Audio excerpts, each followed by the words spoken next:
Good morning. Good morning. Welcome to Power of Attorney. I am your host, Latanya Moore, and today is going to be a great show. I am going to be sharing with you guys the 4 easy steps of actually protecting your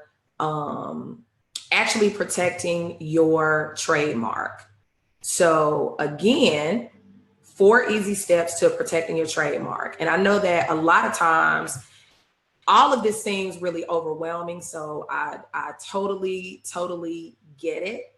Um, but again, although it's overwhelming, guys, it really is necessary to make sure that your business is protected. So again, 4 easy steps to protecting your trademark. We're going to talk about those very quickly. I'm trying to push this down to about 15 minutes, but I just can't do that. Please listen. Be blessed as well. So listen, thank you guys for joining. Please share this video. We are talking about 4 easy steps to protecting your trademark. As you guys remember, yesterday, I sort of talked about those things that are beyond the trademark, beyond the copyright, beyond the patent, so that you could understand that there are lots of other things that you need to also think about. So it doesn't just stop here. But I had lots of questions yesterday about very specific questions about people's trademarks and about things that they had already marked. And I said, well, let's do a follow-up today. So I want to really kind of dig into that. So it's really 4 simple steps. I know I'm saying 4 simple steps. But again, I always tell you guys that the biggest thing about this that you really want to know and understand is that there are always service providers like myself. There are always other service providers that can assist you with this process. Okay, so the trademarking process is one of those that, again, I always encourage you guys to seek help.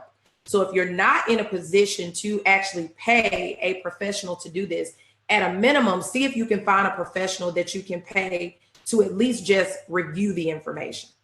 Okay, because that's the biggest thing. You want to make sure that you have the systems in place for someone to let you know what is going on with your product. So good morning, everyone. Thank you so much for joining. I'm encouraging everybody to share this video. I'm sharing it. So, of course, it's just a couple of minutes that we take to get started, but I want you guys to really think about that. Think about everything that you have been working on, and think about all the people that you see that may be doing something similar. So today's show is really going to be about that, because I got numerous inbox questions and emails about that very thing on yesterday. So I want to make sure that I'm going over that. So again, share this video. We are going to be talking about 4 easy steps that you can take to protect your brand. Okay, 4 easy steps that you can take to protect your brand. So again, I'm waiting on everybody to kind of get in. The first 5 minutes, we want to share this video so that we can encourage as many people as possible to, again, protect their brand. So here we go. 4 easy steps to protecting your trademark. Four easy steps to protecting your trademark. Now, remember yesterday, one of the things that we talked about, and this is kind of a before you get started, and I mentioned this a little bit. The first thing that you need to know before you start using something, you need to know, is it available? Right? Is this something that I really can truly legally make mine? Do I even want to? And the reason that you want to do that is you don't want to spend time building a brand and all of that, only to find out that someone else is doing that or something similar enough where it could be confusing. So the first thing that you need to know is whether it's available. Now, remember, I told you guys, all trademarks are not registered. And because they're not registered, that doesn't mean that you can have them. It comes down to the owner's intent in the marketplace. So again, very vital that you get that. The first thing that you need to do is conduct something called a trademark research report. You can get a trademark research report. This will allow you to see if the trademark is available before you register it. Here's the big thing. They are not free. We're gonna talk about that a little bit. It ain't necessarily a free trademark search, but it is definitely money well spent before you go pay for a non-refundable application plus application fee. And the fee, just the fees alone, start at $325, just to let you know. And then typically an attorney is going to charge you probably anywhere from $750. I know some that charge over like about $1,500 for a trademark. That does not include the fees, guys. Sorry. So you need to make sure that you, again, it starts with you. Do your due diligence. You want a properly conducted research report. That's the first thing. The other thing too is now when you go to talk to that attorney that's doing it, part of that $750, $850, $1,500 is a research report. That's a negotiating tool. Now that's a business tip that I typically don't give out. Only the guys that's watching Power of Attorney can get this. So again, you want to have a properly conducted research report. So you want to pay for that trademark research report, see what's out there.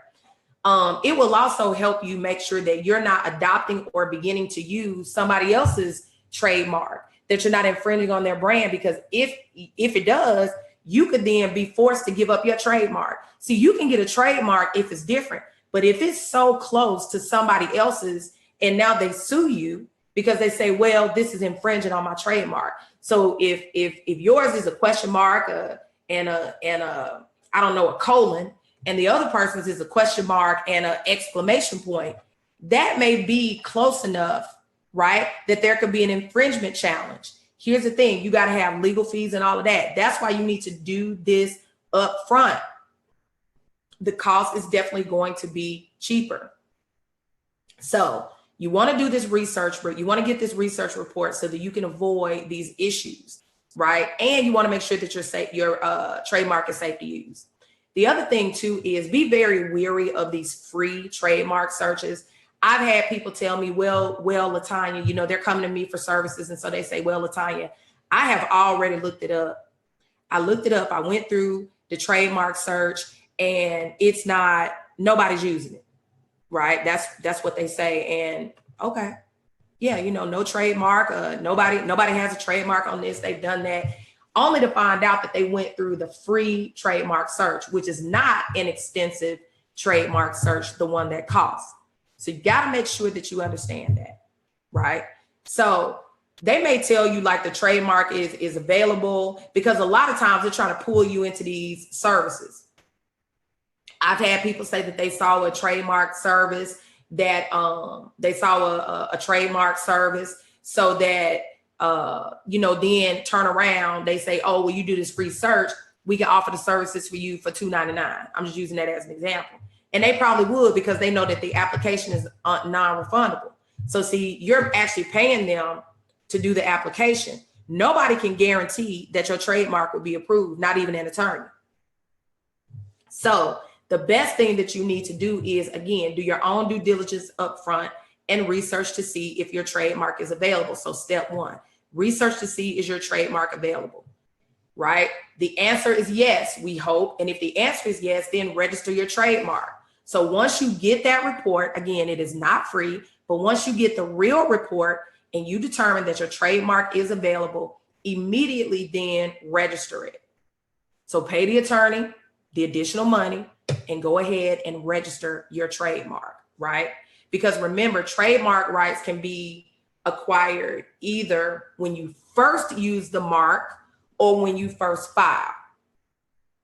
Okay, that's why you want the application in as soon as possible, because it's usually a higher cost when you're already using the mark in the marketplace, because now there's more for them to do at the Patent and Trademark Office because you already out using it, right? And you probably didn't show like you normally would that you plan on protecting it. So there are a lot of nuances and issues that come into play when you're looking at doing your trademark. So remember, guys, step one, research. Step two, register. I talked about this a little bit yesterday, but I really want to drive home, because this is where a lot of the questions were coming from, is about monitoring for infringement. Remember, I told you guys, you need to, first of all, you need to Google and I'm saying Google, you need to make sure that you do that, but also set up a Google alert. For example, if you have a registered hashtag, set up a Google alert for that hashtag. So anything that's kind of out there roaming around, especially on social media, is going to be picked up. Now you see who's using your mark. And remember, I told you guys yesterday what to do. So I don't want to take time today going into that. But if you weren't a part of yesterday's show, go back and look at it, because I told you guys what to do when you see that someone is infringing on your trademark. Now, listen, it doesn't have to be the exact same thing. It does not have to be the exact same thing. It can just be something that is so similar that people may be confused, right? It can be something that is so similar that people can be confused. Now, again, let's not confuse this with if you have a similar product or service. We're not talking about that. We are talking about your brand, your company name, and anything that is trademarkable. Trademarkable. It's early, y'all. So again, let's say you have the trademark, right? So you have the trademark and someone else is out and they're doing something and people like, oh, is that your brand that's going to be at such and such? And you like, no.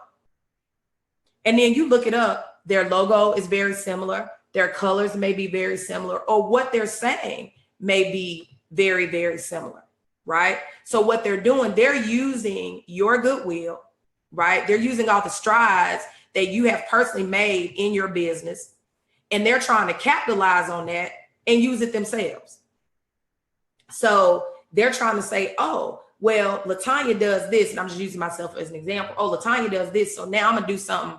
I'm gonna create something very similar, right? Because we're in the same industry. That could possibly be trademark infringement, but guess what? I need to be on top of it. So one great tool, like I said, is a Google alert. And you don't have to just use it for this. You can use it for other things, but it is a great tool. Someone mentioned yesterday after the fact, just do a search, right? You can also do a search. For those of you that are very good on searching, make sure that you do that. You can do like a keyword search and things like that, but you want to stay on top of it. And you can definitely do it very effectively through your different social media channels. The biggest thing is you want to make sure that you stop this before you start to see your business go out the window. Okay. You don't want business to start declining and then you're trying to figure out what happened only to find out somebody's actually marketing themselves under your goodwill. All right. So let's go back over. Let me tell you the 3 for you guys just joining. Number 1, research to see if your trademark is available. Number 2, register your trademark. Number 3, monitor for infringement. And like I said in yesterday's video, I talked a lot about what to do if you locate that. Okay. Number 4, you should enforce your trademark. So let's say you reach out to them, you find out, right, that somebody's doing it and you reach out to them. Remember, I told you guys what to do yesterday. So you follow those rules and they still don't do it. See, once the infringement is discovered, you must act quickly, because if you don't, in some places, it can be considered a waiver. It can be considered like, oh, okay, well, yeah, you could do it. I don't have a problem with it because you know about it, right? So remember, we talked about different ways to enforce your trademark. And again, it really comes down to, and we talked about the laws yesterday, but it really comes down to how it's being infringed upon. Like, what exactly are they doing? So like, let's say a competitor has a registered and they have a domain that's similar to your trademark, right? Now, a domain name dispute may be your venue, right? Because it's very similar. So you got to think about that. Now, if they're simply using a trademark on their website and it's similar to yours, you can send them that cease and desist letter that we talked about yesterday. Now, you want to try all those options first before you, of course, sue them in court, but you may be able to do that. Now, same thing with the domain dispute. You reach out, say, listen, this is similar to my domain, whatever, because the domain, you change one thing, that's it. So you have to make sure that you do that. Now, here's the other thing. If they've applied to register the confusing mark, right, you can then file an opposition to that registration. This is why I told you guys, when it comes to trademarks, people always say, well, I can just get on Legal Bow Wow or just whatever these things are, and I could just put it up because they told me that I could. It may be a lot of things that you don't spend money on. I tell people this with uncontested divorces too. It may be a lot of things that you don't spend money on. A trademark is not one. You need to spend the money to get a professional that knows how to do this and what to do. Specifically what to do. I am encouraging you guys to make sure that you do that. So again, today we are talking about 4 ways to protect your trademark. 4 simple steps on how to protect your trademark. 1, research to see if it's even available. 2, if it is, register your trademark. 3, always monitor for infringement. Always see if you got anybody else out there doing anything that's similar. If you feel that there's infringement, then you need to take the steps to enforce it. Clients that work with me, one of the things that I give them in their package, if they choose it, now they have to choose it, but if they choose it, what's available to them, let me say it that way. One of the things that is available to them is a sample cease and desist, right? It's got all the legal language, and depending on the infringement. See, here's the thing about the cease and desist. Remember, I told you, it all depends on the type of infringement when you're monitoring it, or alleged infringement. I forgot I have to say alleged. But anyway, listen, I want to thank you guys so much for joining me every weekday morning, 9 a.m. Central Standard Time on Power of Attorney. I want to thank our fabulous sponsors, Global Grind Magazine, Her2 Media Network, and the Biz Factory for always being a part of all the fabulous things that we're doing. I want to leave you guys with one thing. Never, ever, ever be in a place where you are unwilling to invest in protecting your brand. If you need more information, you need some of the services that we talked about today, you can reach out to me through inbox, or you can go to www.latanyamore.com to find out a little bit more about me and what I do. So until tomorrow, guys, have a great day.